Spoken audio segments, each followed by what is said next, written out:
The air is quiet at first, the kind of quiet that makes your ears strain for meaning, a stillness that feels like the world is holding its breath just for you.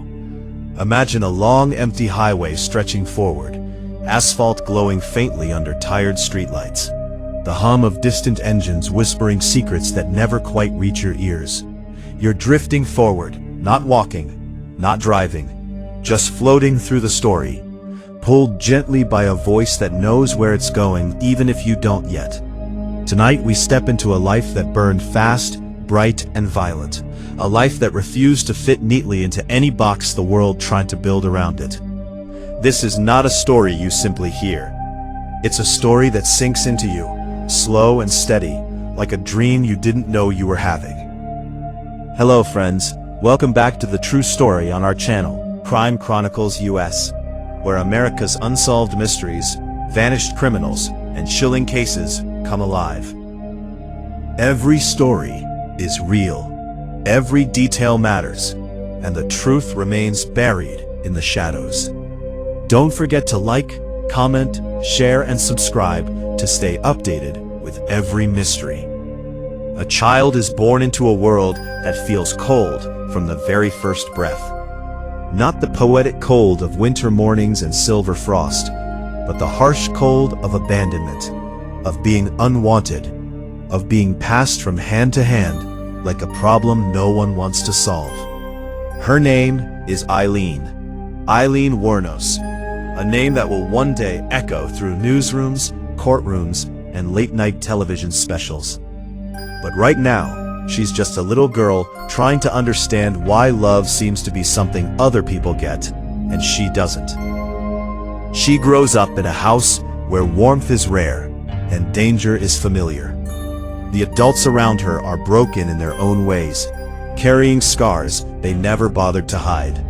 Nights are long, food is uncertain, safety is a rumor. By the time she's old enough to understand the difference between right and wrong, the world has already shown her that wrong often wins, that cruelty comes easy, that trust is something fragile that shatters with one careless movement.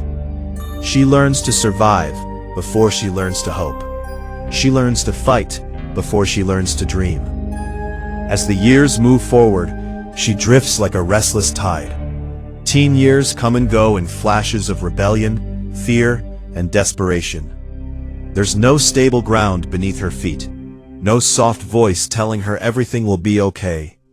Instead, there's the street, the highway, strangers with unknown intentions, the sharp taste of danger mixed with the dull ache of needing to stay alive. She learns that her body can be a bargaining chip, that kindness often comes with a price tag, that every smile from a stranger may hide a threat behind it. Time passes. The girl becomes a woman hardened by betrayal, a woman who no longer expects fairness from the world. She hitchhikes across Florida roads under burning sun and neon motel signs. The nights smell like gasoline, sweat, cheap perfume, and regret. Trucks roar by, cars slow down, doors open, deals are made. Every ride is a roll of the dice. Some passengers are gentle, some are cruel, some leave invisible bruises that no one ever sees. Inside her mind, something begins to twist, a knot of fear, anger, and humiliation tightening year after year. Every time she's hurt, the knot tightens. Every time she's lied to, the knot tightens. Every time she's used, the knot tightens. Until one day, the knot becomes something else entirely. Not just pain, but fury. Not just fear, but a belief that if the world won't protect her, she will protect herself, by any means necessary. She meets a woman who becomes her anchor, someone who listens, someone who cares, someone who gives her a taste of belonging. In that connection, she finds purpose. She finds someone to fight for, and that, more than anything else, becomes the spark that lights the fuse. Aileen begins to believe that survival isn't just about staying alive. It's about refusing to ever be powerless again. One night, the road offers another stranger, another deal, Another situation that spirals out of control. Panic, rage, terror, a gun, a flash, silence. The first line is crossed, a boundary shattered, and after that, the world never looks the same again. The killings that follow are not random in her mind. They are justified.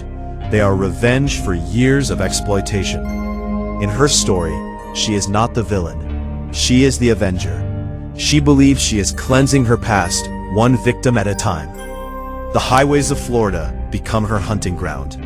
Motels become temporary shelters. Gas stations become checkpoints in a journey no one else can see. Meanwhile, the outside world begins to notice. Missing men, abandoned cars, strange patterns connecting distant towns. Investigators slowly piece together the trail. Journalists sharpen their pens. The media smells a story. A monster. A woman who kills. A headline that sells itself. But inside Eileen's mind, she is still that abandoned child. Still that frightened teenager. Still that woman trying to outrun a lifetime of pain. Every gunshot is, in her heart, another scream she never got to release as a little girl.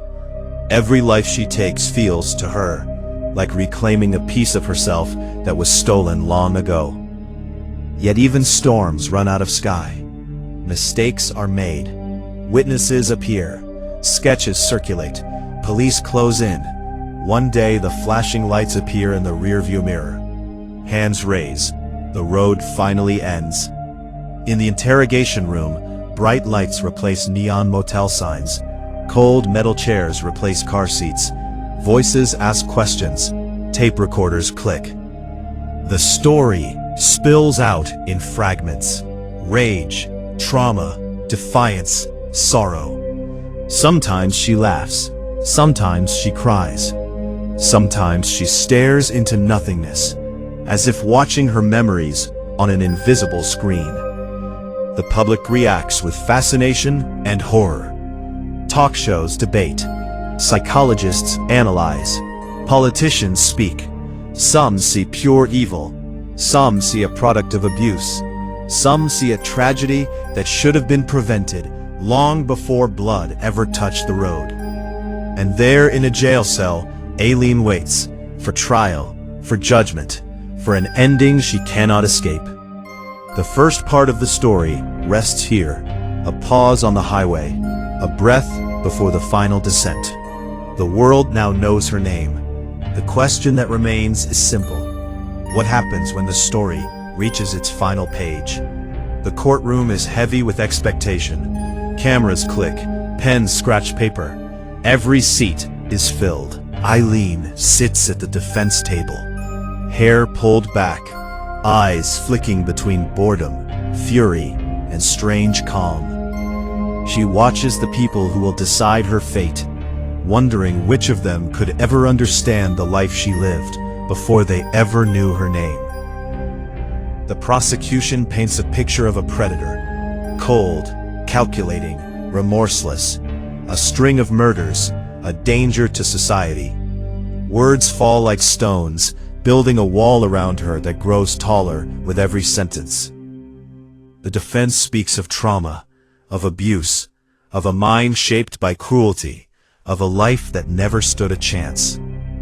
But the world outside the courtroom has already made up its mind. The story has been simplified. Aileen Wuornos, America's female serial killer, a label that sticks harder than any truth hidden underneath. The verdict comes, guilty. The sentence follows, death. Time moves differently on death row. Days blur, nights stretch. She writes letters. She gives interviews. Sometimes she expresses regret. Sometimes she stands by her actions. Sometimes she contradicts herself entirely. Her mind is a storm of memory, justification, bitterness, and fear. Fame follows her, even behind bars. Fans, critics, filmmakers, reporters, everyone wants a piece of the story. Everyone wants to understand how a person becomes what she became. But understanding never changes the outcome. The calendar keeps moving toward a date circled in red ink. In her final hours, the world narrows. A last meal, a last conversation, a last walk down a hallway where every step echoes. Witnesses wait behind glass. Guards watch carefully. A machine hums quietly, indifferent to human emotion. She lies down, straps tighten. A microphone is placed near her face. The question is asked, does she have any final words? She speaks, words shaped by anger, by defiance, by exhaustion, by a strange sense of peace, about the system, about pain, about God, about wanting to move on to whatever comes next. Her voice is not the voice of a monster in that moment. It is simply the voice of a human being at the end of a long, brutal road. The signal is given. The current flows. The body tenses. The room watches. The story closes. Outside, the world continues. Cars drive down highways. Motel signs glow in the night. People go to sleep in safe beds, unaware of how thin the line is between ordinary life and unimaginable darkness. And somewhere in the collective's memory of America, the name remains. Aileen Wuornos. A story that forces uncomfortable questions about abuse, about mental health, about justice, about how many cries for help go unheard before they become screams no one can ignore. The hypnotic truth of this story is not just that a woman killed. It's that a woman was shaped, molded, fractured, and pushed until violence felt like the only language left to speak. It's a reminder that every monster has an origin story. Every tragedy has a first chapter, long before the final act. As the road fades into darkness and the last streetlight disappears in the distance, one thought lingers in the silence. Sometimes, the scariest part of the story isn't what someone becomes. It's what they were forced to endure before they ever got there. And with that, the journey ends. So friends, if you enjoyed this video, don't forget to like, comment, share, and subscribe to Crime Chronicles US for more chilling unsolved mysteries from across America. Stay curious, and we'll see you in the next story.